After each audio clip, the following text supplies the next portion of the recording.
I hope everybody's doing all right. Happy Friday. It's Friday evening, 9:11 p.m. Cool. So, welcome. I just wanted to reach out and go live for a little while here tonight and talk a little bit about um, foundational work and why that's important. So, my name is Joshua Betancourt. I am an NLP practitioner. Um, my sound is not on. Guys, give me 1 second. I'm gonna start this over in just a second. I'm back. Sorry. I was having some technical difficulties. It appears my sound was on, but I guess the signal wasn't coming through.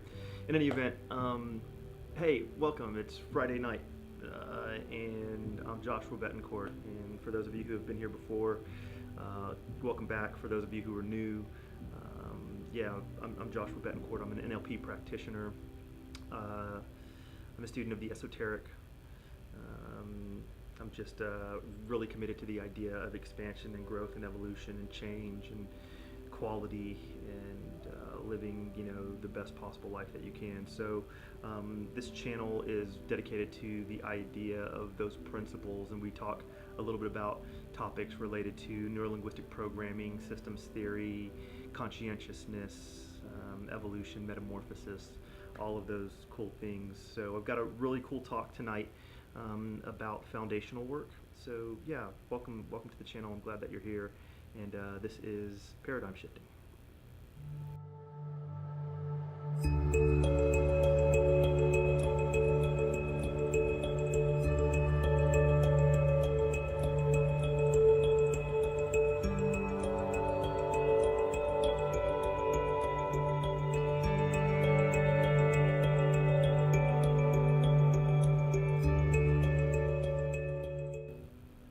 Cool. So I'm glad that you guys are here with me tonight. I've got a really interesting topic, or what I think is an interesting topic, and I hope that it sheds light on um, perhaps some challenges that we face as we kind of embark on this journey of growth, right? And the different, modalities and the different um, systems that we use related to growth. So, yeah, I just had this thought that came to me about, the foundational work of what it means to grow and to change and to be a catalyst of change for your internal awareness and kind of the internal definition of who you are, as well as the external expression of who you are. And this analogy hit me. So I'm going to tell you guys a little story. All right. So for a moment, imagine that from the very first moment that you realized that you were capable of doing whatever it is that you wanted to do, to have a choice to be whatever it is that you wanted to be, you decided that you wanted to be a race car driver. You're just saying, right? And so, you kind of drew pictures of cars and racetracks as a child and kind of begged for a go-kart and rode your go-kart and saved up your money and worked, and you bought a car when you were 16, right? And you were proud of yourself. You did a really good job. You had kind of developed all of these skills necessary to embark on this path of your dream, whatever, being a race car driver. And you were like, yep, this is the car. This is the one. This is the one that I'm going to race with. So, obviously those things don't manifest instantly, right? There's a lot of work that goes into becoming a race car driver, but you're on your path and you're heading in that direction. And your car is great, you've got a great car. But since there's a little bit of a delay as you're, working and developing yourself and educating yourself and all of these things, you're driving this car back and forth to work and all around. And things happen, right? You need to have oil changes, and you need to have, new tires every so often, and occasionally there is this malfunction, or there's kind of maintenance that needs to be done on the engine and on the car in general. So over time you notice that the AC probably doesn't work, and or as well as it once did, and you're okay with it. It's cold enough, but it's not exactly 100%. And you notice that over time that perhaps your steering column is a little loose, right? So you're driving and there's a little play in your steering column, so it doesn't turn as as quickly as it once did, right? It isn't as responsive as it once was. And you notice that, I don't know, maybe a piston's firing a little late. It's a delayed piston or what have you, and it isn't really making that much of an impact, but you can tell that the engine isn't firing appropriately. And all of these things are just small nuances. Well, the piston might not be, but the majority of them are small nuances, and you can live with them, right? They're not that big of a deal. You can drive back and forth to work, right? You can use the car for the purpose that it was intended to be used. But yeah, and you just go about doing it that way. And then over time, something happens, right? The stars align, and you get an opportunity to race, right? But you got to have your own car, and you've got to be kind of prepared. You've got to bring kind of all the equipment, everything that you need, gas, and be able to comply with the regulations of this particular race that you've been invited to participate in. So what are you going to do? Like, what happens at that point, right? You've got your car, and you've got an opportunity, and you don't want to waste the opportunity. So one would expect normally that you'd say, okay, I need to put a number, right? I probably have to tape up my headlights. I probably, if I'm gonna really have a chance at winning this thing, I probably need to enhance my engine, right? I might need, like a supercharger or turbo. I don't know. I might need to think about putting on a racing clutch, or who knows, a full, exhaust system. I don't know, but that your car, even though it's a great car, right, and it's served you well, there are some things that need to be done in order to get it to its peak performance state. And this is the dilemma, right? So this is the traditional route that most people take, right? Is that, they're working to develop themselves, but they miss the foundational work, right? So that's one path that you can take, right? You can add all of that stuff and you can go out to the race, right? But what you're not thinking about is those issues that were there before you upgraded your vehicle, right? That drive shaft is still loose, and it's loose for a reason, right? The air conditioning unit doesn't work, and it doesn't work for a reason. There's kind of issues that were there related to the car and that were limiting its performance in advance of you adding, right, the supercharger, the exhaust system, right, maybe upgrading the wheels, whatever it is. If you're adding those things without really addressing some of the core issues like that piston misfiring, right, then you're really not creating a car that's actually capable of taking you to the winner's circle, because there are these underlying issues related to how that car was performing prior to you adding all of this extra content, all of this extra, these resources, all of this extra horsepower, all of this extra performance gear, right, that you're hoping will lead you to this circle of victory. And I think that story and the analogy of that story is relative to how people go about growing and potentially missing out on the opportunity of resolving subconscious or deep-seated issues or deep-seated beliefs that have been an impact or have had an impact on who it is that they are, right? And potentially those subconscious beliefs correlate to things relative to how they perform and how they perceive the world. And as I look at, these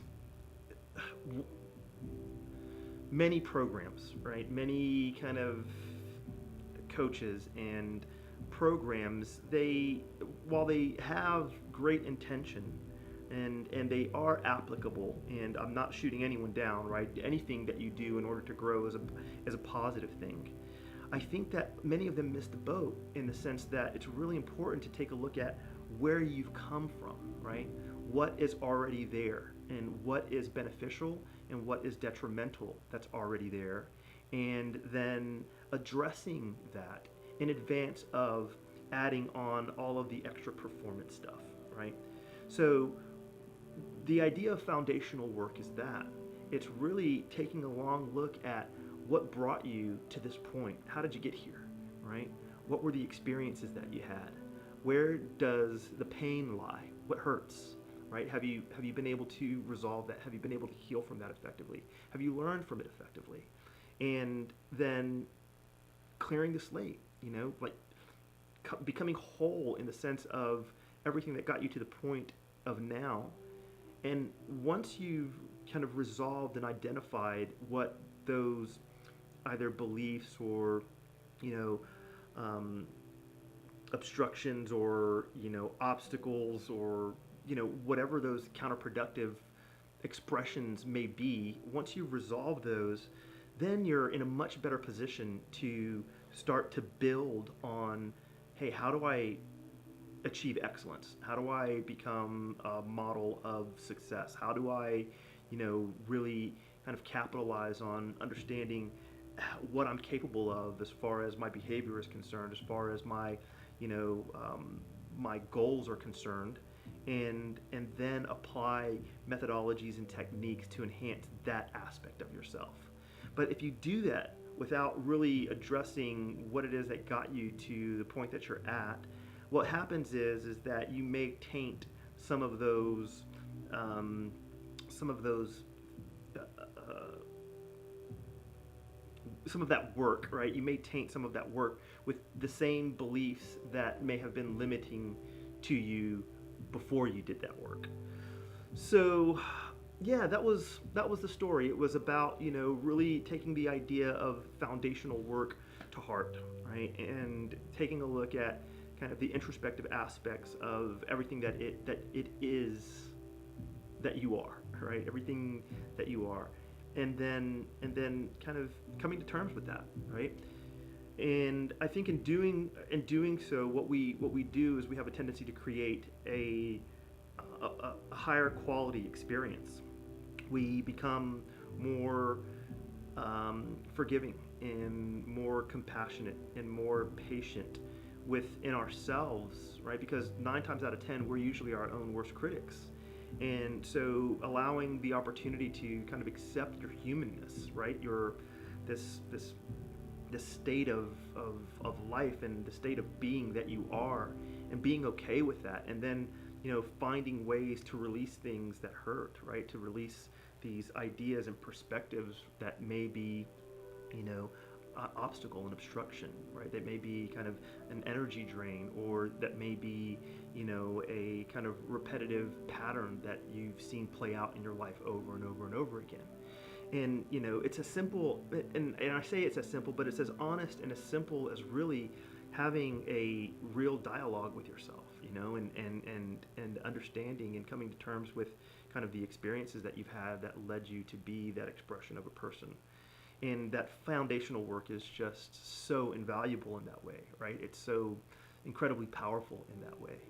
Um, I hope that this is a kind of a positive message for people, right? And I hope it opens some kind of doors, or sheds some light on maybe challenges, in the sense that that you want to grow, that you want to be a certain type of expression in the world, but there's been obstacles that have held you back from doing so. And whether that's self-created mentally, or something that's happening subconsciously that you might not be aware of, it's important to stop for a moment and breathe and take a look at that stuff, and then do whatever type of work it is that you want. And any work is good work, right? Like any personal development, spiritual development work, it's all beneficial. But having a plan and strategy around how to attack that, and to really be cognizant and conscientious of that, makes all of the difference in the world. It's amazing. I've seen it in the sense that address issues that from a very, like, beliefs that were created at a very young age, and just